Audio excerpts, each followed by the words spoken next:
शिवसेना नेते आणि माजी पर्यावरण मंत्री रामदास कदम यांच्या मातोश्री लीलाबाई गंगाराम कदम यांचं वयाच्या 100व्या वर्षी सोमवार दिनांक 8 डिसेंबर रोजी रात्री सुमारे 10 वाजण्याच्या सुमारास जामगे येथे वृद्धापकालाने निधन झालंय।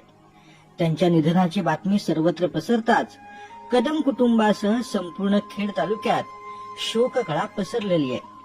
मंगळवारी दुपारी 1 वाजता जामगे येथे त्यांच्या अंत्यविधी मोठ्या शोकाकुल वातावरणात पार पडला। कुटुंबीय, नातेवाईक, गावकरी तसेच राजकीय व सामाजिक क्षेत्रातील मान्यवर यावेळी उपस्थित होते। त्यांच्या जाण्याने गावातील कदमांची माऊली हरपल्याची भावना अनेकांनी व्यक्त केली। लीलाबाई कदम यांचं मूळ गाव मंडणगड तालुक्यातील पालवणी असून त्यांचा विवाह खेड तालुक्यातील जामगे येथील गंगाराम कदम यांच्याशी झाला होता। शांत, स्थिर, धार्मिक, कष्टाळू व साधेपणाने आयुष्य जगणाऱ्या लीलाबाई यांनी 6 अपत्यांचं संगोपन जिद्दीनं व प्रेमाने केलं। त्यांनी प्रत्येक मुलामध्ये संस्कार, आदर आणि मेहनतीचे मूल्य रुजवले। त्यांच्या 5 मुलांपैकी विजय कदम यांनी उद्योग क्षेत्रात नावलौकिक मिळवला, तर दुसरे पुत्र रामदास कदम यांनी राज्याच्या राजकारणात महत्वाची ओळख निर्माण करत महाराष्ट्रातील अनेकांना प्रत्येक क्षेत्रात वेगळी ओळख निर्माण करून दिली। रामदास कदम हे शिवसेना पक्षाचे नेते असून त्यांनी महाराष्ट्र राज्याचे विरोधी पक्षनेतेपद व पर्यावरण मंत्री म्हणून देखील यशस्वीपणे काम पाहिले आहे। शिवाजी कदम हे शेतकरी, तर अरुण उर्फ अण्णा कदम यांनी देखील समाजसेवेचा वसा हाती घेतलेला असून ते खेड पंचायत समिती सभापती ते जिल्हा परिषद माजी बांधकाम व आरोग्य सभापती अशा विविध पदांवरती त्यांनी काम करत आपली एक वेगळी ओळख निर्माण केलेली आहे।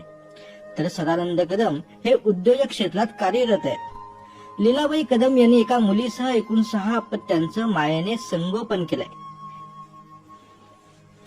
त्यांच्या संस्काराचा प्रभाव पुढील पिढीतही स्पष्टपणे पाहायला मिळतो। महाराष्ट्र राज्य प्रदूषण महामंडळाचे अध्यक्ष सिद्धेश कदम, गृहराज्यमंत्री योगेश कदम, उद्योजक शैलेश कदम आणि उद्योजक अनिकेत कदम यांच्यासह संपूर्ण कुटुंब आज विविध क्षेत्रात आपली जबाबदारी समर्थपणे पार पाडत आहेत।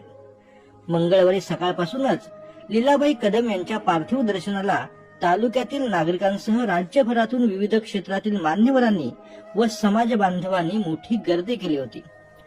अनेक वयोवृद्ध महिलांनी कदमांची माऊली गेली असे म्हणत अश्रुपूर्ण श्रद्धांजली देखील वाहिली। सामाजिक, राजकीय आणि व्यावसायिक क्षेत्रातील मान्यवरांनी जामगे येथे येऊन आदरांजली अर्पण केली।